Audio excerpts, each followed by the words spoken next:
Today's episode is brought to you by Career Academy and their amazing exclusive offer to the Project Management for the Masses listeners. To obtain PMP, CAPM, and Prince 2 certification training, up to 257 PDUs, earn up to 30 college credits, and have unlimited access to over 1,100 courses on project management, business skills, IT, and cybersecurity for only $29.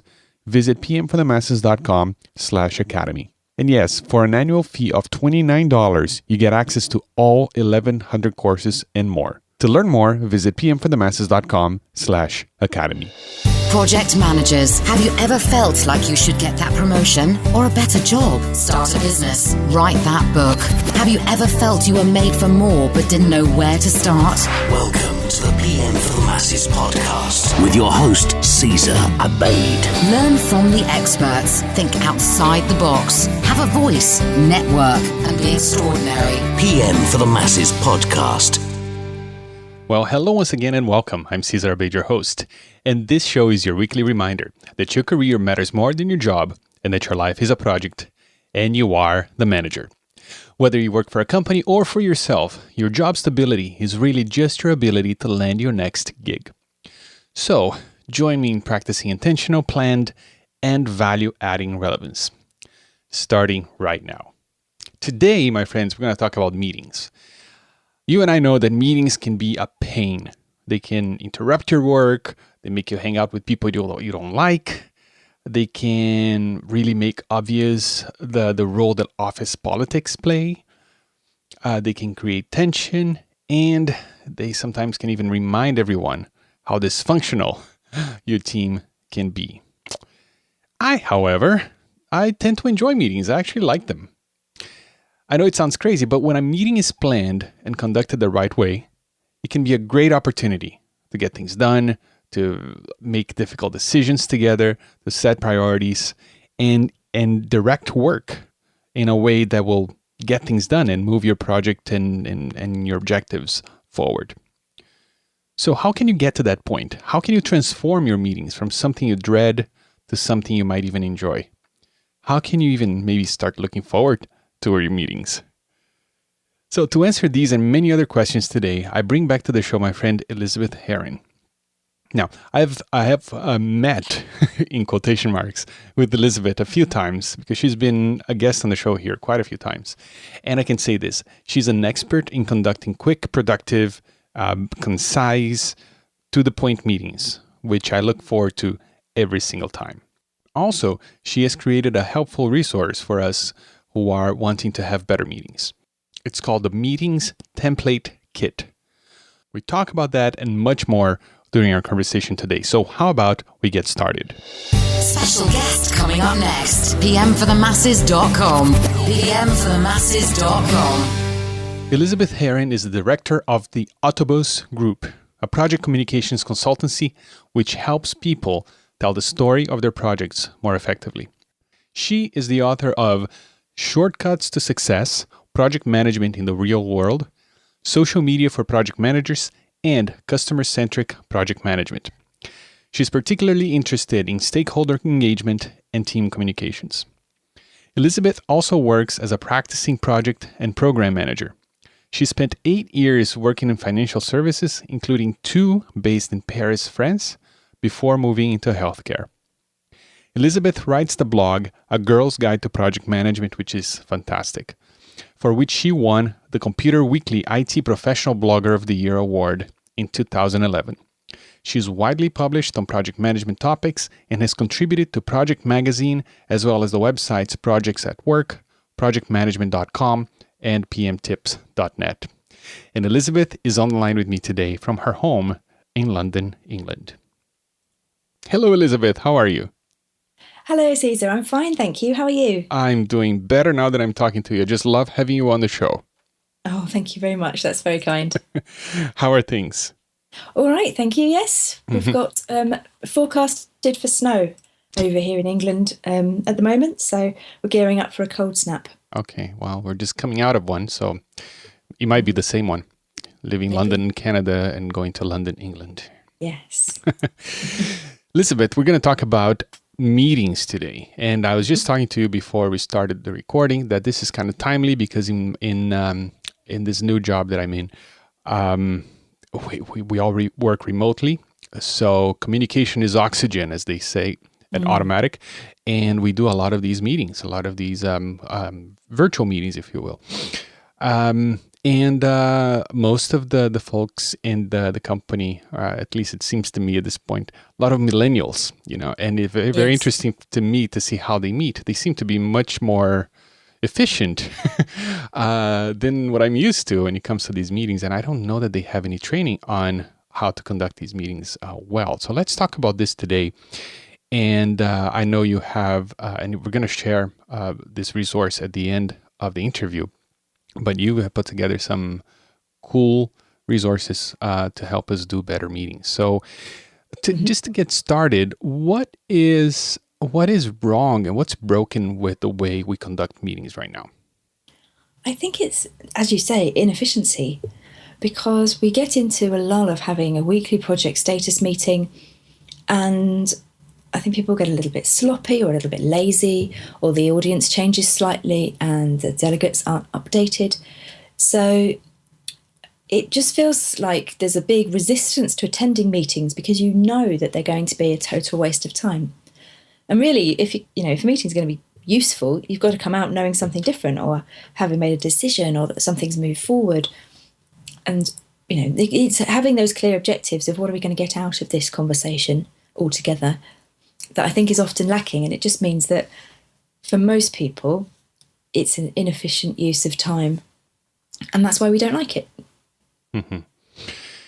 Now, I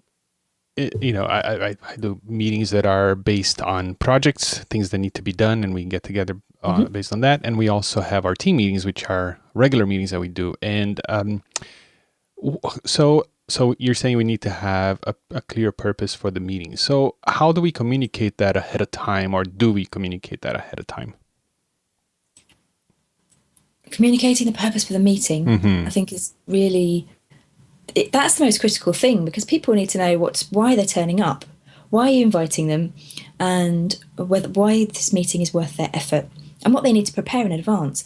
And I think the easiest way to do that quickly is just to make your description of your meeting really clear when you're sending out your invites, and add some bullet points to say these are the kind of things that we'll discuss. So if it's a regular team meeting, you could just have a few things in there. Every week we discuss status updates, key risks, how we're doing with the budget, whatever. But if it's a team meeting, you might have a different sort of standing agenda. But I think that those meetings seem to happen quite regularly and people get comfortable with them. But the ones which tend to meander are those ones where you're calling a meeting for a particular purpose to solve a problem on a project, or to do some blue sky thinking, or to get deeper into a problem. And there, if you can set the objective clearly and explain the purpose to people in the meeting invite by having a proper agenda, and also because you can just ring people and explain why you want them there.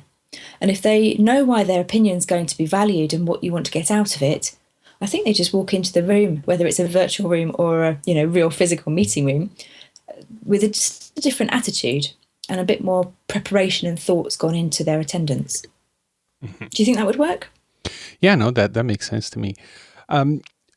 Another question that comes up every once in a while, at least for me, is the topic that we need to discuss. Does it require a meeting? Because right now there's so many ways to communicate that are asynchronous, if you will. There's email, there's text messaging, there's Slack, there's all these different apps that help you organize ideas. And not only that, you can have access to documents. So, maybe in the past, maybe 10, 20 years ago, we would need a meeting to discuss a report. And then you would come into the meeting room and it'd be like the reports would be printed out for you and you can just read and discuss it.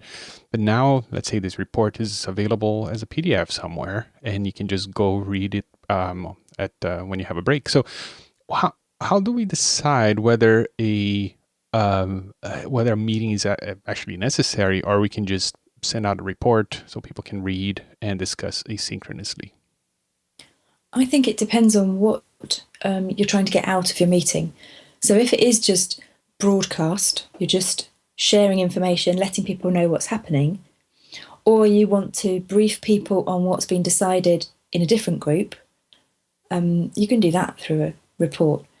Even if you wanted to solicit ideas and you don't have to collect them in real time, and there's no value in people bouncing their ideas off each other, or you think you can provide that forum online through something like Slack, then you could probably move that out of a meeting environment as well to asynchronous communication. But I think where you're trying to do something like set requirements for a project, or understand a problem that's come up as a project issue, or even things like on our projects, go through the test results so that you're working collaboratively, 2 or 3 people. It doesn't have to be a big meeting, but looking at test results for a software project, working out what might have happened, trying to get it right, retesting, logging the results, things that you have to do as a group at the same time, probably would be better off with a meeting. So I think the big thing is, how much discussion does it need? Because if it doesn't need very much, then it's easy to move it out of a meeting room. If you think that that a real conversation, you need to get deeply into it, is needed, then you can go for a meeting. But you don't have to do one or the other. You could do both. You could start with, let's move it offline, let's gather ideas, let's brainstorm what we could do about this issue. And then, okay, now we've got our top 3 or 4 ideas. Let's have a half-hour quick conference call to just run through them and pick which solution we should use. So you could save time by cutting out some of the early prep work and using your conversation, your discussion, your meeting time really well by focusing in on what's really important. Just a quick break here to talk about our sponsor, Career Academy. The folks at Career Academy have put together an incredible deal for us here at PM for the Masses. If you are in project management or in business or IT or cybersecurity and are looking for training or to get a certification such as the PMP or the CAPM, you cannot, and I repeat, you cannot miss this incredible opportunity. For just $29 annually, Career Academy is opening up access for us to an enormous library of over 1,100 courses, which you will have unlimited access to for the whole year. These courses include complete PMP certification training, other PM training such as CAPM, Prince2, risk management, schedule and cost control, quality management, and many others. If you already have a certification, you can get up to, and get ready for this, 257 PDUs by signing up for this unbelievable offer. I've been around PM training for a long time and never seen anything like this. Also, Career Academy is certified, so you can earn up to 30 college credits and even university certificates for the courses that you complete. All of this for just $29 per year. Now, this is a temporary offer, so visit pmforthemasses.com/academy to sign up.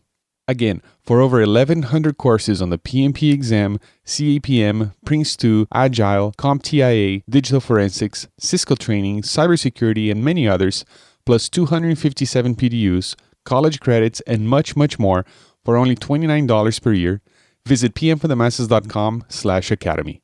The address again is pmforthemasses.com/academy. Now, back to the show.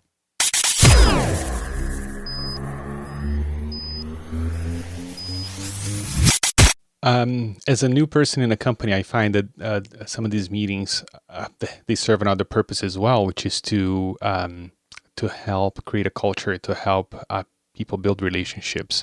Mm-hmm. Even if there's not maybe a set goal for this particular meeting, do you think there's value in just meeting with folks regularly for those purposes? Well, I didn't. I used to work in a company where we did that. We'd have our team meetings, and we'd often have our team meetings in a coffee shop, and we'd sit around and talk about our projects and what we'd done, not the confidential stuff, but the stuff you could talk about in a coffee shop. Right. And I thought, actually, I know a lot of this because I talk to people in the day anyway. So why are we coming out to go through it all again? And there might be just a few extra bits. And I used to get actually quite frustrated because I felt like it was wasting my time when I could be doing my actual job. And it took me a long time to realise that there was value in doing that, because that kind of small talk, the walk to the coffee shop, the walk back, the finding out what coffee your colleagues drink, the taking it in turns to buy the coffees each week, that creates a sense of team that you don't just get by sitting at your at your desk doing your job. But like I said, I didn't come to that realization straight away. I'm not the kind of person who who would. I'm quite conscientious, and if I've got tasks to do and deadlines, I'd rather just get on with it. As my boss standing there saying, "Get your coat, we're going out." Oh, I really don't need this right now. But actually, like exactly what you've just said, there is a different, more subtle purpose for getting people together, and that's just making friends, building trust. Because the more you know about people, the easier it is to have those trusting work relationships, and that's really important, especially when you're working virtually. Mm-hmm. Yeah, the whole know, like, and trust each other. I think that it can play a role there as well. Yeah, but I can understand if you really are on a timeline, on a deadline, and hey, let's go get together, and it could be disruptive. But yes, very I always good. knew it was coming, so I would better have planned my time, and I wouldn't have felt so bad about it. Well, and maybe there's something to that. I mean, if it's a regular thing, and it happens every week at this time, on this day, then that may be a way to avoid some of that frustration, right? Mm. Okay. Yes, exactly. Very good. All right. So let's say we communicated the purpose of the meeting. People know when and where to show up and what we're going to be discussing, and a bullet point agenda for this discussion. How do you keep a meeting on track if you are in charge? And let's say you're not in charge, but you see that there's an opportunity for somebody to step up and be in charge. How do you do that? How do you keep it on track? Well, you have to know what on track looks like, really. So it's a good idea to, if you've got a really good thought through agenda that covers all the different action points that you want to get through, and you know roughly how much time you've got. Well, you should know exactly how much time you've got. If you've booked a meeting for 45 minutes, you've got 45 minutes. And if you're only on agenda point 2 of 10 and you're half an hour through, then you can start to see that you're going awry. In fact, you would have noticed that earlier. And I've like you, I expect, been in situations where I've led meetings where other people are trying to hijack it and I'm not keeping to my agenda. Or I know that we want to get something out of it, someone else is chairing and they're just waffling on. And I think it's possible, but sometimes you have to know if it's not your meeting when to give up. But you can try and guide things back on track by saying, I know we've only got 15 minutes left and this point's really important, so perhaps we can discuss that one now. Or you could say, that sounds like a really good discussion to have slightly outside of the remit of the people in the room. Perhaps you two could take that away and come back to us next week with your answers. And try and get meetings tend to go off track because side conversations come up and take over. So if you can spot that that's happening and tell people that it's a valid conversation and you don't want them to not have it, but they just don't need to have it right this moment, you can even say, I'll set some time up for us to talk about that tomorrow or this afternoon, or let's have a call about that later in the week, and try and shut them down. Sometimes you have to be quite abrupt about it as well, actually, if you really can't waste the time. Sometimes it's worth having that discussion and you think, wow, why did we not think about that? That is so important. We absolutely have to ditch the rest of the agenda and focus on this right now. In which case it's polite to tell everybody that's what you're thinking, because they'll be looking at the agenda thinking, when are we going to get to my bit? And actually, they might not. But I've tried to do that with senior director in the room who's chairing the meeting, and it failed miserably because if there is an agenda there that isn't the published agenda, then sometimes as a project manager you can't convince your project sponsor to use your time in the way that you think they should. Mm-hmm. But if it's your meeting, you've got a lot more flexibility. Mm-hmm. I think also that meetings can. I know that usually people don't like to volunteer to organize meetings or take notes after a meeting. Mm-hmm. Well, I think it might be an opportunity for perhaps a junior person in the company to start standing out a little bit when it comes to leadership by taking on this job. What do you think? Yes, definitely. I think it's a great idea. And I think that now the PMP exam content outline includes meeting management techniques, it's something that you can actually get practical experience of before you take your PMP exam. And it's easy to do because, like you say, if someone asked me if they could take minutes at my meeting, I would bite their arm off, because it's it's really hard to chair the meeting, keep everybody on track, do all the social introductions, and then capture a decent set of notes at the same time. Yeah. So especially if you're standing up, writing on flip charts, facilitating with sticky notes, or maybe there's a group of 10 people in the room, it's hard to keep on top of how the meeting is going and keep it moving if you're face down at your notebook or typing on your laptop all the time. So to have somebody who could do that, I think would be really valuable. Mm-hmm. People write me all the time, asking, okay, how do I get experience? I want to move on to a more leadership role, and but I can't get it unless I have the experience, and I can't get the experience unless I have it. So it's a catch-22. Mm-hmm. And I think this is a great example of how to think outside the box and demonstrate your abilities to lead and to keep things on track and to organize things while doing a favor for people who will be evaluating you for a promotion later on. Exactly. And it goes beyond taking minutes, because the role of the timekeeper is quite important too, because that means you can sit there and you could do the clock watching, and every so often you can say to the chair, we're halfway through the meeting now. And there's other things around meeting, or, we've got 5 minutes of the meeting left, just so that you're reminding them to keep on track.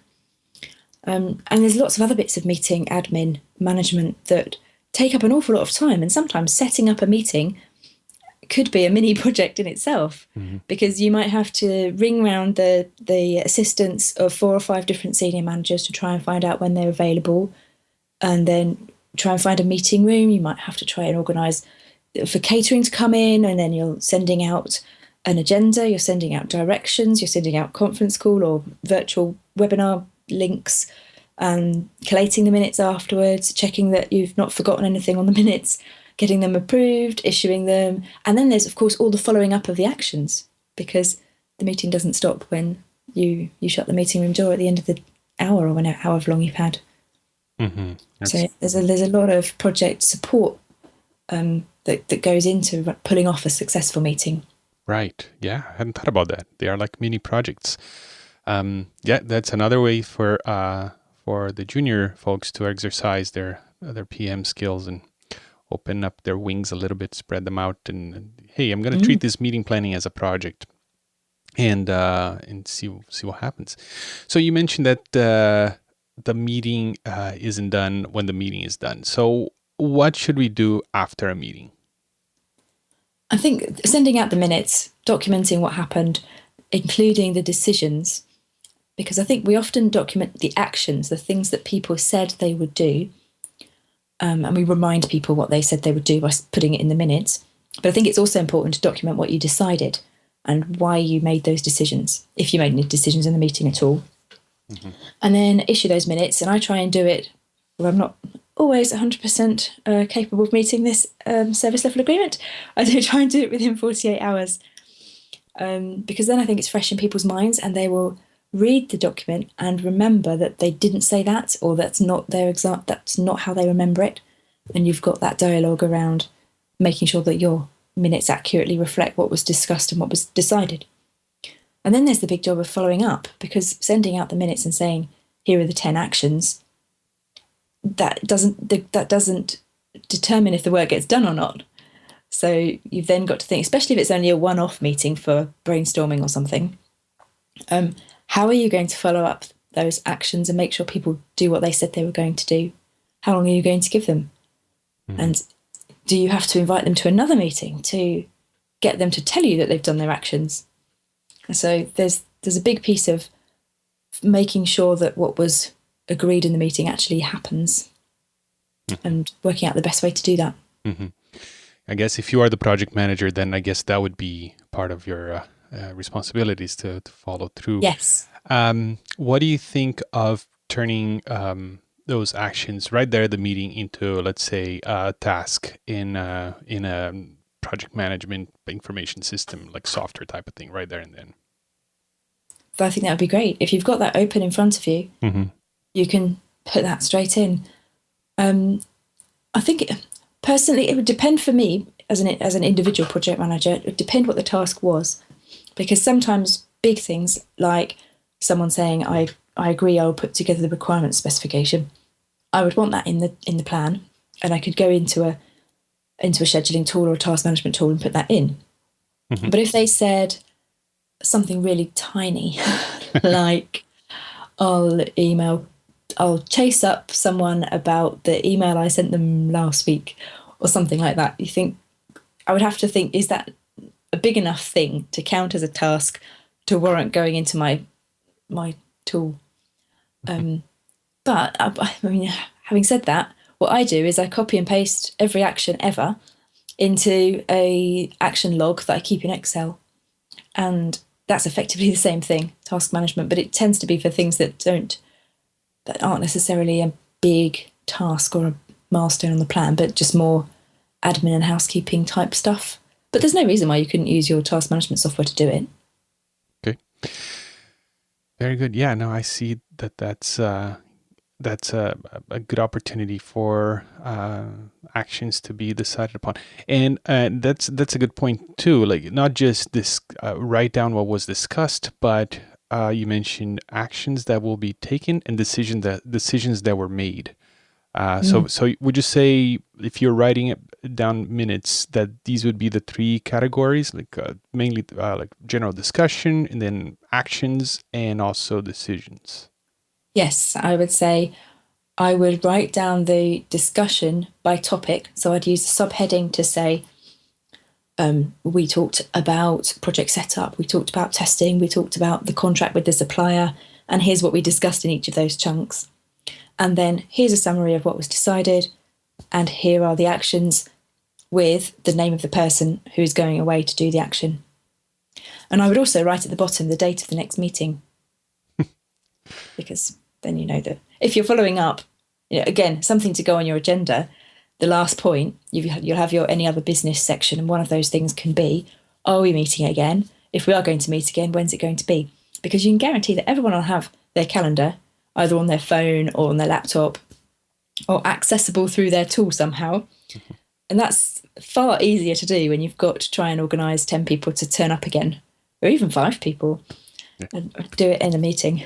Yeah, that's beautiful. I was thinking here, we just had a meeting yesterday, and I volunteered to write down what we talked about. And not people are going to listen to this, and they're going to think that I wrote the minutes after I talked to you, because that's what you just described is what I just did, including the ending the minutes with the the date and the link, so for people to join the next meeting next week. That's brilliant. Super cool.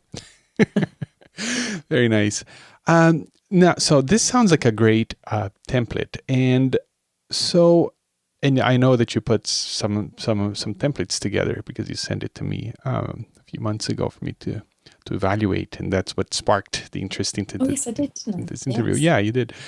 So, all right. So let's say people are either tired of their meetings, or they think their meetings are not being productive, or they could be improved. What are some of the resources that you have come up with, and how can we take advantage of them? Well, I write a blog at girlsguidetopm.com, and if you search there for free templates, there's an agenda template, and for some specific meetings like lessons learned at the end of a project, your post-implementation review type meetings, there's also a minutes template for them and an agenda template for that kind of meeting. And then I've also, because people started to really get in touch and say, what else have you got about meetings? Because I think it's a big pain point for people. I put together a meetings template kit, which is what I got in touch with you about, because it just felt like there needed to be more, some kind of like a pack of stuff that would say, if you do this, your meetings will be easier and your life will be less stressful. And it's what I do. I mean, things like it includes a checklist of things to do before your meeting and a checklist of things to do after your meeting. And I use them because that way I know that I haven't forgotten anything or anyone. And it includes, there's an ebook in there of things that will help you chair a meeting more effectively, especially if you don't really have masses of confidence, and how do you deal with conflict in a meeting and things like that. Because if you are a younger person, or you're joining a new company, or you're in a position in the meeting where you're not the most senior person, it can be quite daunting to have brought together lots of people and have to pull off this objective, whatever it is you're here to discuss. So I thought, I've been there, done that. got the t-shirt and messed up plenty of times. So this is everything I know about meetings, and of course the templates, because that's what people like. So there's agenda template and some minutes templates as well, 2 different types of minutes templates, because I think you need to be able to tailor it to your what works for you. Very good.